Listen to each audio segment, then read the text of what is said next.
When Frank thought the Hells Angels had restored his dignity at the coffee shop, he had no idea that moment was just the beginning of something far bigger than himself. But when the arrogant young man returned with his Navy-bound brother seeking Frank's wisdom, could a broken old sailor haunted by 27 lost men finally find the courage to speak the truth he'd buried for decades? The morning air smelled like rain and fresh-cut grass as Frank Matthews walked the 6 blocks to Joe's coffee shop. His Navy cap sat firmly on his white hair, the gold USS Nimitz letters catching the early sunlight. It had been 3 weeks since the Hells Angels stood up for him. 3 weeks since Mike Reynolds and his crew had given Frank back something he thought was lost forever: his dignity, his voice, his table. Frank's legs moved easier now. The stiffness in his hips not quite so bad. Maybe it was the walking. Maybe it was something else. Something about feeling seen again, feeling like he mattered. The metal under his flannel shirt no longer felt heavy with shame. Now it felt like what it was supposed to be: a reminder, not of failure, but of trying. The bell above the door of Joe's coffee shop jingled as Frank pushed it open at exactly 8:15 on Tuesday morning, just like always. The familiar smell of coffee and warm muffins wrapped around him like a hug. "Morning, Frank," Marissa called from behind the counter, her red ponytail bouncing as she waved. "Your table's waiting." Frank smiled and looked toward his corner spot by the window. The wooden sign sat in the center of the table, polished and proud. "Reserved for Chief Petty Officer Frank Matthews, USN retired." The brass corners gleamed in the morning light. Every time Frank saw it, something tight in his chest loosened just a little more. But something was different today. Frank stopped in his tracks, his hand still on the door handle. At a small table near the back, away from the window, sat the 3 young men. The ones who had mocked him. The ones who had spilled his coffee and called his service worthless. The tall one, the leader, looked up and met Frank's eyes. His face went red. He looked down quickly at his coffee cup, his shoulders hunched forward like he was trying to make himself smaller. The other 2 young men shifted in their seats, uncomfortable and quiet. Frank's first thought was to leave, to turn around and come back tomorrow. His heart beat faster in his chest, and his hands felt cold despite the warm morning. But then he remembered Mike's words from that day.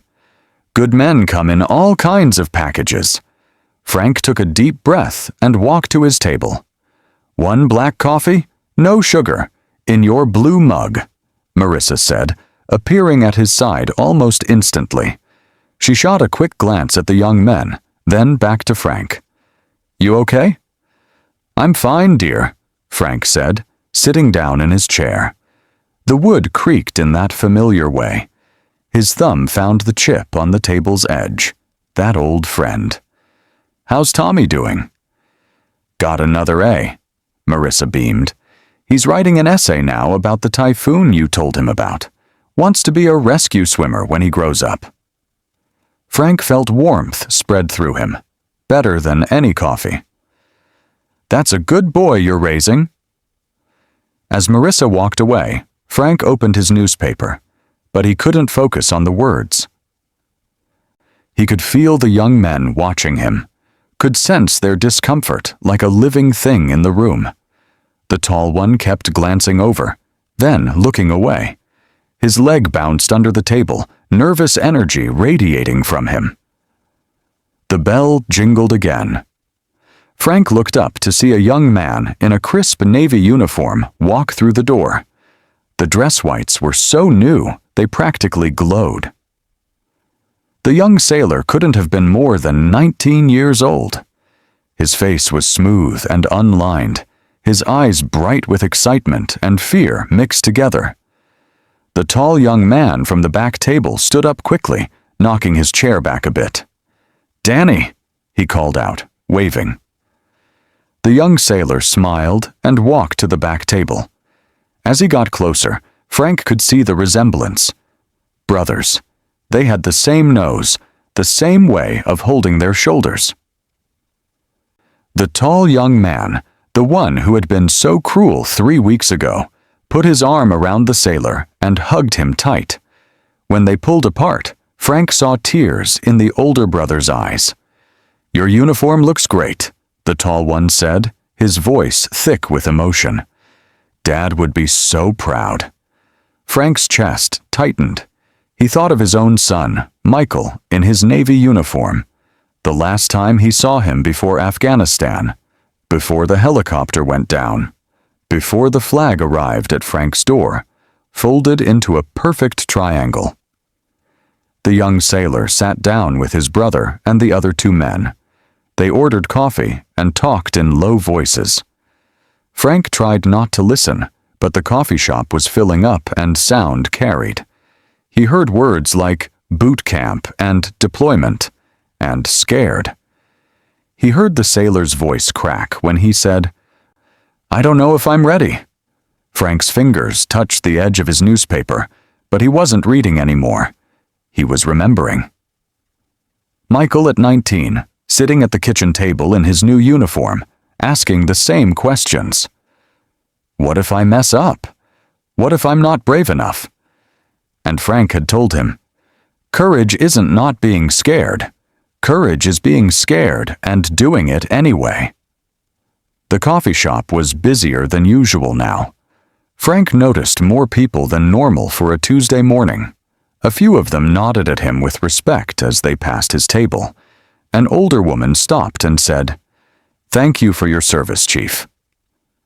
A middle-aged man shook his hand and said his father had been Navy, too. It was strange, this new attention. For 10 years, Frank had been invisible in this coffee shop, just an old man in a corner reading his paper. Now people saw him, really saw him. It made him proud and uncomfortable at the same time. He had never wanted to be a hero. He just wanted to drink his coffee in peace and remember his friends. But maybe this was part of it too. Part of service. Being seen so that others could understand what service meant. So that young men like the sailor in the back wouldn't feel alone when they put on the uniform. Frank took a sip of his coffee. It was hot and strong, exactly how he liked it. Through the window, he could see the street coming alive with morning traffic. Cars passed by. People walked their dogs. Life moved forward, like it always did. The bell above the door jingled again, and Frank looked up with a smile, knowing somehow exactly who it would be. Mike Reynolds stood in the doorway, his large frame blocking the morning sunlight. His salt and pepper beard was neatly trimmed, and his black leather vest with the Hells Angels patches sat perfectly on his broad shoulders. Behind him stood 2 other bikers, their boots heavy on the wooden floor as they entered. The coffee shop went quiet for just a moment, then the noise returned as people recognized them. The bikers who stood up for Frank, the ones who showed respect when no one else would. "Morning, Chief," Mike said, walking straight to Frank's table. His handshake was firm and warm, like always. "Mind if we join you?" "Please," Frank said, gesturing to the empty chairs.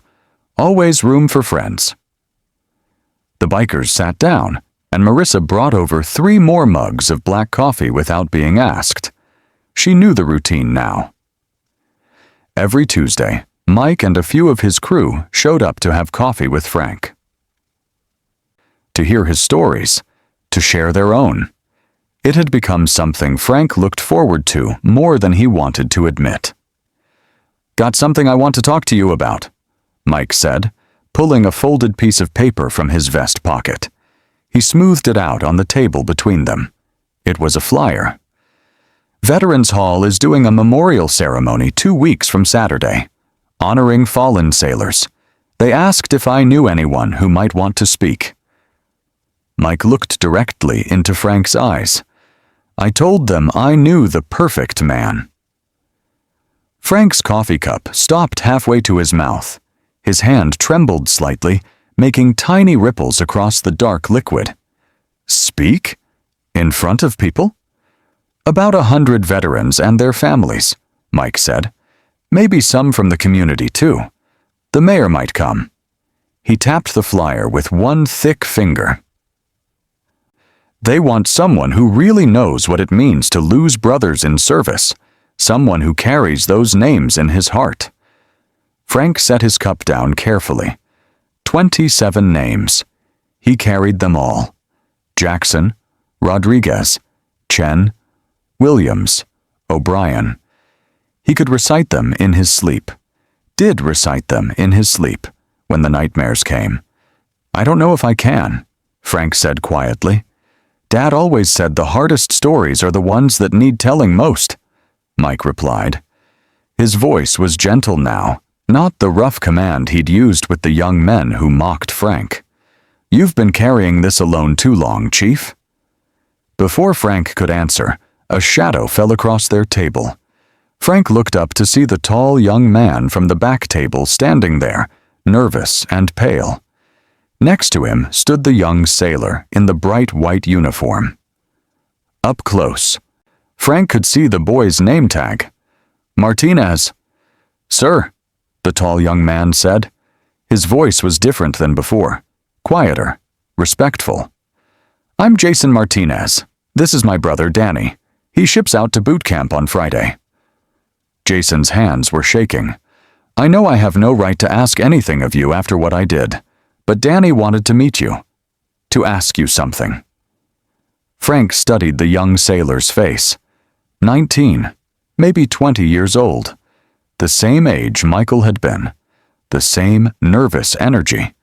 The same way of standing too straight, trying to look brave when fear was eating him up inside. "Sit down, son," Frank said, gesturing to an empty chair. Jason started to pull up another chair too, but Frank shook his head. "Both of you, sit." Danny sat down slowly, his white uniform crisp and clean against the worn wooden chair. Jason sat next to him, protective like an older brother should be. Frank could see the love between them, and something else too. Old pain, deep grief that had never quite healed. "What did you want to ask me?" Frank said to Danny. The young sailor swallowed hard. "How do you survive it? Boot camp, deployment, being away from home and scared and not knowing if you're good enough." His voice cracked on the last words. "Everyone says to be tough, to not show fear. But I'm terrified, sir." Frank leaned back in his chair, the metal under his shirt pressed against his chest. He thought about Michael asking the same questions. He thought about his own first days in the Navy, young and stupid, and so scared he threw up before getting on the bus to training. "Fear is your friend," Frank said. "Fear keeps you sharp, keeps you alive." The men I worried about weren't the scared ones. They were the ones who thought they were invincible. He looked at Danny, really looked at him. "You survive by doing your job, by trusting your training, by watching out for the man next to you, because he's watching out for you." "Our dad was Army," Jason said suddenly, his voice rough. "Died in Iraq when Danny was 6 and I was 12. IED on a supply route." He looked down at the table, at the chip Frank's thumb always found. "I hated anything military after that. Hated that he left us. That's why I was so angry that day, so cruel to you, because you reminded me of him, of what I lost." Frank felt the words hit him like a physical blow. He knew that pain, knew what it was like to lose someone to war. Sarah had held him through the nightmares when he came home.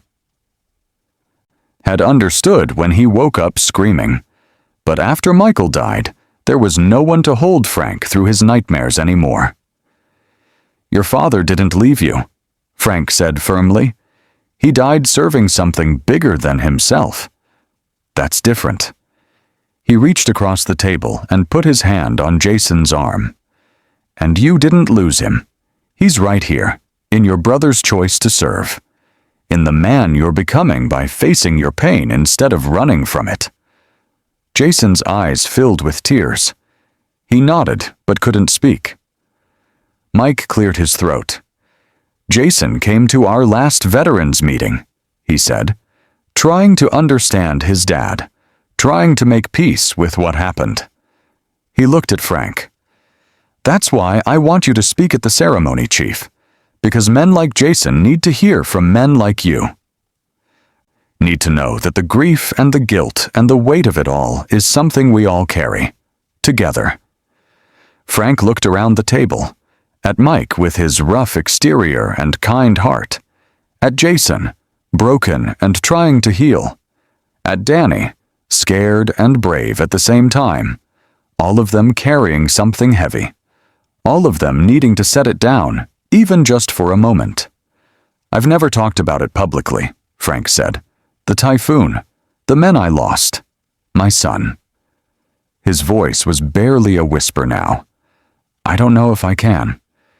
You don't have to decide now, Mike said, sliding the flyer across the table. Just think about it. Frank picked up the flyer with trembling fingers. The weight of it felt like so much more than paper. The Veterans Hall smelled like old wood and floor polish. Frank stood in the back room, staring at himself in the mirror hanging on the wall. His navy cap sat straight on his white hair. The Navy Cross hung openly on his chest now, the blue ribbon bright against his dark suit jacket. His hand shook as he held 3 pieces of paper covered in his own handwriting. Notes. A speech. Words he had carefully chosen over the past 2 weeks, writing and rewriting until they felt safe enough to say out loud. Through the thin wall, Frank could hear voices in the main hall. Lots of voices. More than 100, Mike had said. Veterans from 3 wars. Gold Star families who had lost sons and daughters. Community members who wanted to honor the fallen. The mayor had sent a letter saying he would attend. Frank's mouth was dry. His heart pounded so hard he could feel it in his throat. He had faced enemy fire. Had jumped into a typhoon to save drowning men. But this terrified him in a way combat never had. Speaking those names out loud, admitting his failures to a room full of people who would see him as he really was. Not a hero, just a man who couldn't save everyone. The door opened, and Mike walked in, wearing a clean leather vest and polished boots. Ready, Chief? Frank's hand shook harder, making the papers rattle. I don't think I can do this. Mike walked over and put a heavy hand on Frank's shoulder. My old man used to say the bravest thing a warrior can do is show his wounds, not his medals. His wounds. Mike squeezed gently. Those people out there, they need to see yours, so they know they're not alone with theirs. Frank nodded, but couldn't speak. His throat felt too tight. Jason and Danny are in the front row, Mike said. Danny leaves for boot camp tomorrow morning. He told me this ceremony is the reason he feels ready now. Because of you. They walked down the narrow hallway toward the main hall. Frank could hear someone at a microphone introducing the program. His legs felt weak, but he kept walking. 1 foot in front of the other, just like on the deck of a ship in rough seas. The main hall was packed. Every chair was filled. People stood along the walls. Frank saw old men in uniforms decorated with ribbons and medals. He saw young veterans in jeans and t-shirts, some missing arms or legs. He saw women holding folded flags against their chests like precious children. In the front row, Jason and Danny sat next to each other. Danny's white uniform glowed under the lights. Jason reached over and squeezed his brother's hand. Frank walked to the small stage at the front of the room. Each step felt like climbing a mountain. The microphone stood in the center like a metal judge, waiting to hear his confession. Someone adjusted it down to Frank's height. The screech of feedback made everyone wince. "Ladies and gentlemen," said the man who had introduced the program, "Chief Petty Officer Frank Matthews, United States Navy, retired, recipient of the Navy Cross." Applause filled the room. It was loud and long and felt wrong to Frank. They were clapping for someone they thought was brave, someone who had saved lives. They didn't know the truth yet. Frank unfolded his papers with trembling hands. The words he had written blurred in front of his eyes. He cleared his throat and began to read. Duty, honor, sacrifice. These are the words we use to talk about service. His voice sounded strange through the speakers, too loud and too small at the same time. We gather today to remember those who gave everything for their country. The words felt empty, rehearsed, like someone else was speaking them. Frank looked up from his papers and saw a woman in the front row, 3 seats from Jason and Danny. She held a folded flag in her lap, her fingers gripping it so tight her knuckles were white. Her eyes were red from crying. A gold star pin sat on her dress, marking her as a mother who had lost a child in service. Something broke inside Frank's chest. The carefully written words on his papers didn't matter anymore. They were safe words, clean words. But this room didn't need safe and clean. This room needed truth. Frank's hands crumpled the papers without thinking. He let them fall to the floor beside the microphone. The rustling sound seemed very loud in the quiet hall. "I'm sorry," Frank said, his voice rough now, real. "I can't read those words. They're not true. Not the whole truth." He gripped the edges of the podium to stop his hands from shaking. "I need to tell you about the men I couldn't save." The room went completely silent. Even the sound of breathing seemed to stop. October 1972. Typhoon Patsy hit our ship, the USS Nimitz, in the Western Pacific. Waves 40 feet high. Wind that screamed like demons. I was a rescue swimmer. It was my job to save people. Frank's voice cracked. 27 men went overboard that night. I saved 3. I couldn't reach the other 27. A woman in the back of the room gasped softly.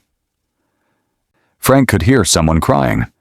"I know their names," Frank continued, tears now running down his face. "Jackson, Rodriguez, Chen, Williams, O'Brien, Martinez, Thompson, Lee, Anderson, White, Brown, Garcia, Wilson." The names poured out of him like water from a broken dam, each one a weight he had carried for 53 years.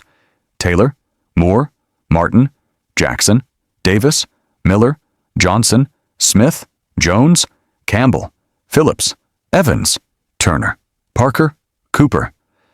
His voice broke completely on the last name. He gripped the podium harder, his whole body shaking. I dream about them, every night, their faces in the water, their hands reaching for me. I couldn't get to them. The waves were too big. The wind was too strong. I tried. God knows I tried. But I failed them. Frank looked up at the crowd. Tears streamed down his face. But he didn't wipe them away. And then my son, Michael, Navy helicopter pilot, Afghanistan, 2011. His bird went down in the mountains. They sent me a flag, just like the one that Mother is holding. He pointed to the woman with the gold star pin. And I couldn't save him either. Couldn't reach him. Couldn't protect him. The room was full of crying now. Not just the woman with the flag. Veterans with hard faces and soft hearts. Young people who had never known war. Mike stood against the wall, his own eyes wet. Jason stood up from the front row. His face was red and twisted with emotion. He walked straight to the stage, climbed the steps, and wrapped his arms around Frank. "You tried," Jason whispered, but the microphone caught it. "You tried, and that's what matters." Other people began standing, an old man with a cane, a young woman in an army uniform, a middle-aged man with scars on his face. One by one, they stood and moved toward the stage. Some spoke into the microphone, sharing their own stories of loss and guilt, and men they couldn't save. A room full of warriors, finally laying down the burdens they had carried alone in the dark. Frank stood in the center of it all, surrounded by strangers who understood him better than anyone ever had. The carefully written speech lay crumpled on the floor, forgotten. This wasn't what he had planned. This was better. This was real. This was healing happening in real time, messy and beautiful and true. The bell above the door of Joe's coffee shop jingled on a Tuesday morning 4 weeks after the ceremony. Frank walked in at exactly 8:15, just like always. But everything felt different now. Lighter somehow, like a weight he had carried so long he forgot it was there had finally been lifted from his shoulders. "Morning, Frank," Marissa called from behind the counter. Her red ponytail bounced as she waved. "Got a letter for you. Came to the shop yesterday." She held up a white envelope with careful hands, like it was something precious. Frank took the envelope and saw the return address. Naval Station, Great Lakes. Boot camp. His fingers trembled a little as he opened it and pulled out the letter inside. Danny's handwriting was neat and careful, each letter formed with attention. "Dear Chief Matthews," Frank read silently at first. Then Marissa leaned over the counter. "Read it out loud," she said softly. "Please." Frank cleared his throat. "Dear Chief Matthews, I'm writing this during our first Sunday Liberty at boot camp. It's hard here, just like you said it would be. My body hurts in places I didn't know I had. The drill instructors yell a lot. I'm scared most of the time, but I remember what you told me. Fear is my friend. It keeps me sharp, keeps me alive. Yesterday, during a training exercise, I helped pull another recruit out of the water during a swim test. He was panicking and going under. I thought about you in that typhoon, about how you jumped in even though you were scared, about how you tried even when you couldn't save everyone. I jumped in and I got him out. The instructor said I did good. I thought you should know that your story saved someone. Thank you for giving me courage. Respectfully, Seaman Recruit, Danny Martinez." Marissa wiped her eyes with the corner of her apron. "That's beautiful. Frank?" Frank folded the letter carefully and put it in his shirt pocket, right over his heart, right next to where the Navy Cross usually hung. He walked to his table by the window and sat down in his wooden chair. It creaked in that familiar way. His thumb found the chip on the table's edge. The reserved sign still sat on his table, polished and proud. But Frank had started moving it to different tables when other veterans came in alone. "Reserved for heroes," it said now. The words Joe had changed last week. Any veteran could sit there. Any person who served. Frank liked it better this way. The bell jingled again, and Jason walked in, carrying a briefcase but wearing jeans instead of his fancy business shirt.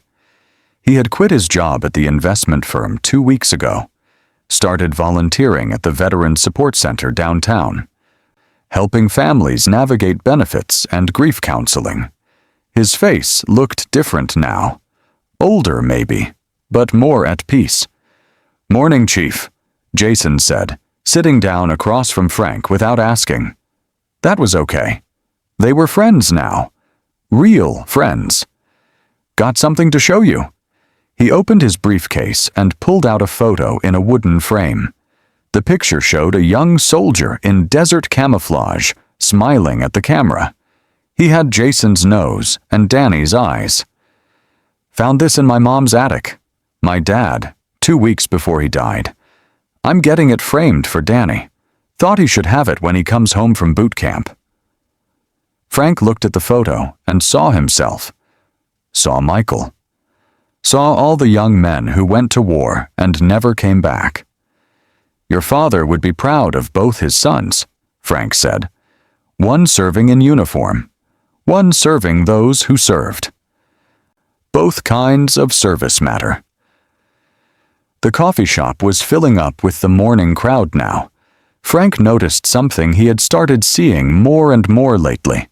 Veterans sitting together at different tables, talking, sharing stories, laughing, and sometimes crying.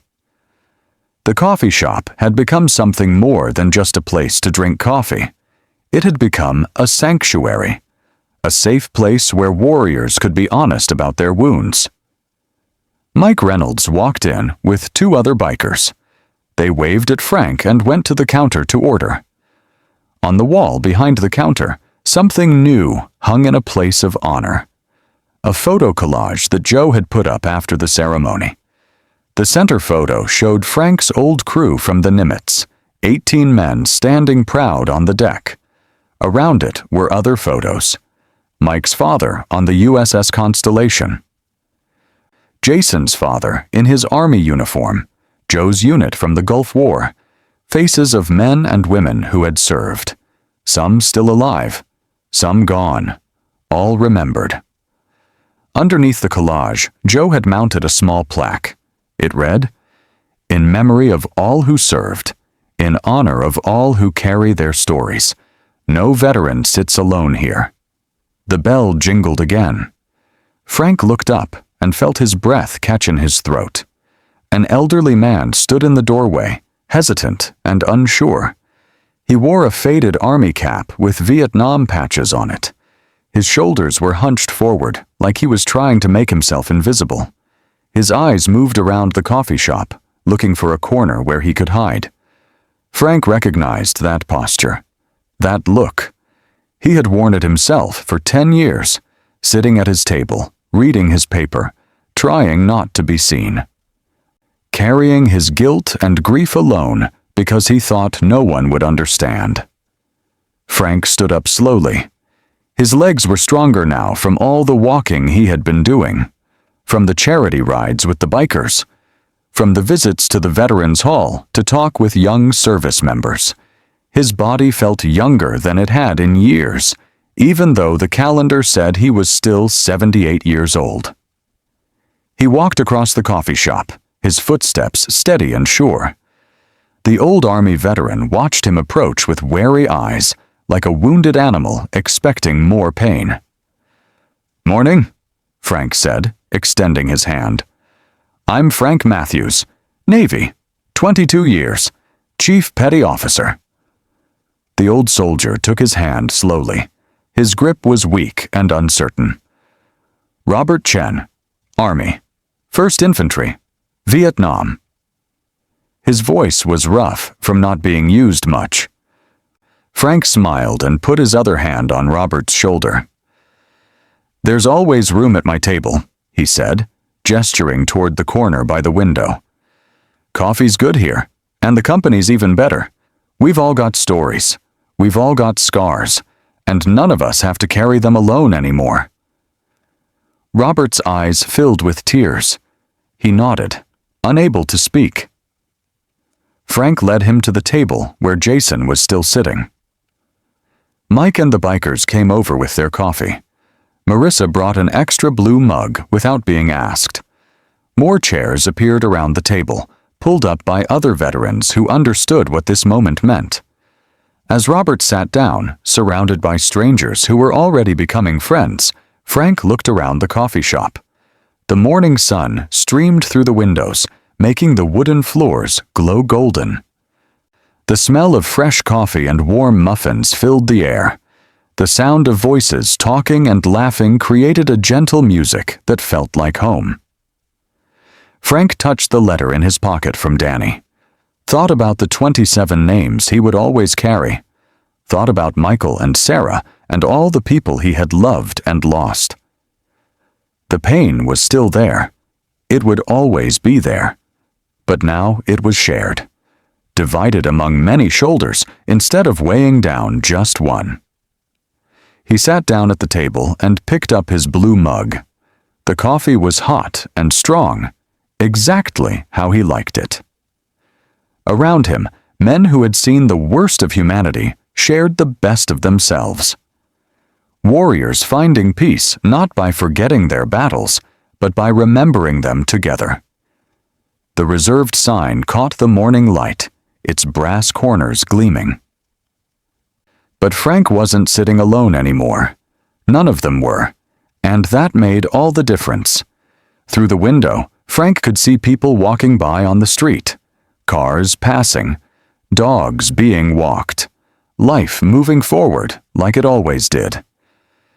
But inside Joe's coffee shop, on the corner of Oak and Main, something beautiful was happening. Healing, connection, hope. Frank raised his blue mug in a small toast to the men around his table. To Robert, just beginning his journey toward healing. To Jason, honoring his father's memory. To Mike, carrying on his father's legacy of respect. To all the warriors who had finally found a place where their stories mattered. To the ones who didn't make it home, Frank said quietly, and to the ones who did. May we honor both by living fully and loving completely. The men around the table raised their mugs in return. Outside, the world kept turning. But inside, in this small coffee shop, with its hand-painted sign and creaking wooden floors, veterans had found what they had been searching for all along. Not glory, not praise, just simple human connection and the understanding that their service, their sacrifice, and their survival all mattered equally.